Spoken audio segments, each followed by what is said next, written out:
नमस्ते दोस्तों। GSAT PYQ series में आज हम यूनिट 1 टीचिंग एप्टीट्यूड के 5 क्वेश्चंस सॉल्व करेंगे। ये पीवाईक्यूज हैं, वो क्वेश्चंस हैं जो जीसेट 2025 के पेपर 1 में पूछे गए थे। So let's begin.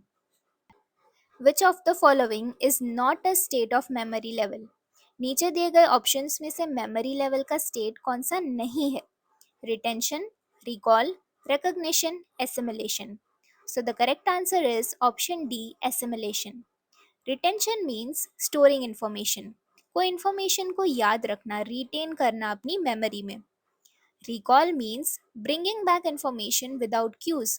Hints के बिना information को याद करना. For example, exam में आप जब definition याद करते हैं लिखने के लिए, you recall it. Recognition means identifying information when cues are given. जब आपके पास हिंट है उसमें से आपको सही आंसर पहचानना है. फॉर एग्जाम्पल, कोई फैक्ट बेस्ड एमसीक्यू है, ऑप्शंस देखकर you are recognizing the answer. तो रिटेंशन, रिकॉल और रिकॉग्निशन ये तीनों मेमोरी लेवल के स्टेट्स हैं. Assimilation means fitting new information into existing mental structures. आपके पास ऑलरेडी कुछ एग्जिस्टिंग नॉलेज है, आप न्यू इंफॉर्मेशन को उसके साथ कनेक्ट कर रहे हैं, जोड़ रहे हैं, इनकॉर्पोरेट कर रहे हैं न्यू नॉलेज को. That is assimilation. It comes under understanding level, so it is not a state of memory level. For teachers, it is important to consider the individual differences amongst learners. This helps too. एक teacher के लिए अपने students में individual differences को consider करना ज़रूरी है. इससे क्या हेल्प होगी? तो सबसे पहले समझते हैं इंडिविजुअल डिफरेंसेस क्या होते हैं. Individual difference means every student is unique. सबका लर्निंग स्टाइल डिफरेंट है, लर्निंग पेस डिफरेंट है. कोई वीडियोस देखकर विजुअल के थ्रू समझता है, किसी को रीडिंग करके समझ आता है, और किसी को एक्टिविटीज़ में इन्वॉल्व होके डिस्कशंस करके ज़्यादा अच्छी अंडरस्टैंडिंग मिलती है. This is individual difference. तो इसे कंसिडर करना क्यों ज़रूरी है? Because it helps to guide learning and develop students cognitive processes. इससे हम स्टूडेंट को उसके तरीके से लर्न करने में मदद कर सकते हैं, टीचिंग अप्रोच को उस तरीके से क्रिएट कर सकते हैं, और इससे हम स्टूडेंट की कॉग्निटिव प्रोसेसेस को, थिंकिंग एबिलिटीज़ को, रीजनिंग प्रोसेसेस को बहुत अच्छे पोटेंशियल तक डेवलप कर सकते हैं. So as teachers it is important to consider the individual differences. Which of the following is most significant for student learning? Student learning के लिए सबसे ज़्यादा ज़रूरी क्या है?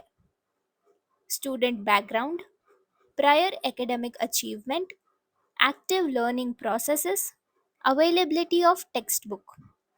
So the most important is active learning processes. आज हम NEP 2020 में भी यही कहते हैं कि students are not passive learners. Teachers आकर सिर्फ इंस्ट्रक्शन दे देंगे, स्टूडेंट्स लिख कर लर्न करके एग्जाम में लिख देंगे. No, that's not the teaching learning process today.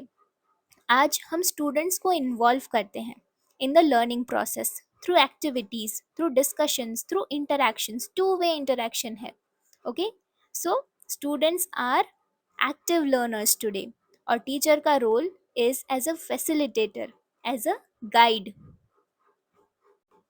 What type of content is broadcast on the स्वयं प्रभा चैनल? स्वयं प्रभा DTH चैनल पर कैसा कंटेंट ब्रॉडकास्ट किया जाता है?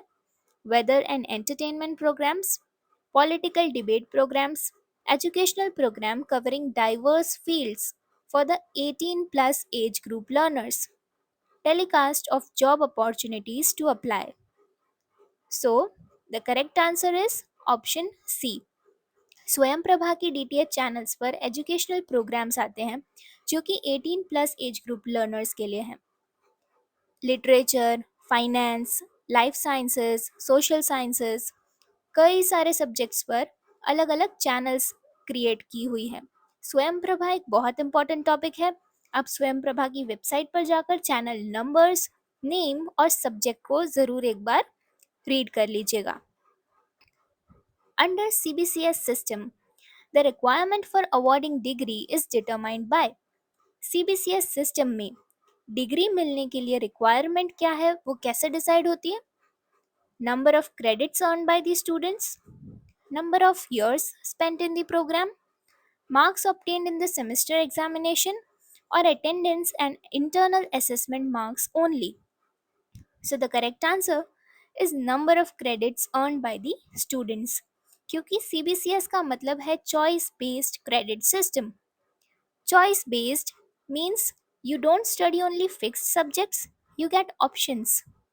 अब आपको ऑप्शंस मिलते हैं. फॉर एग्जाम्पल BSc फिजिक्स में physics and maths are compulsory subjects, but बाकी सब्जेक्ट्स आप खुद चूज कर सकते हैं. For example music, literature, economics, anything. Credit system मतलब आज हर कोर्स के सामने आपको एक नंबर दिखेगा. That number is the credit और पॉइंट. और वो किस पे बेस्ड है? It is based on the number of instructional hours. कितने आवर्स आपको लेक्चर अटेंड करना है, लेट्स से एवरी वीक. तो टोटल आपको उसके अकॉर्डिंग क्रेडिट पॉइंट्स मिलेंगे. प्रैक्टिकल वर्क के क्रेडिट पॉइंट्स अलग होते हैं, प्रोजेक्ट्स एंड असाइनमेंट्स के अलग होते हैं. तो एक fixed number of credit points अगर आप कलेक्ट करते हैं तो आप वो डिग्री के लिए एलिजिबल होते हैं. Thank you for watching. अगर आपको वीडियोस यूजफुल लगते हैं तो please like, share and subscribe. बाकी यूनिट्स के वीडियोस आपको प्लेलिस्ट में मिल जाएंगे. Until next video, this is Kashish Thadani signing off.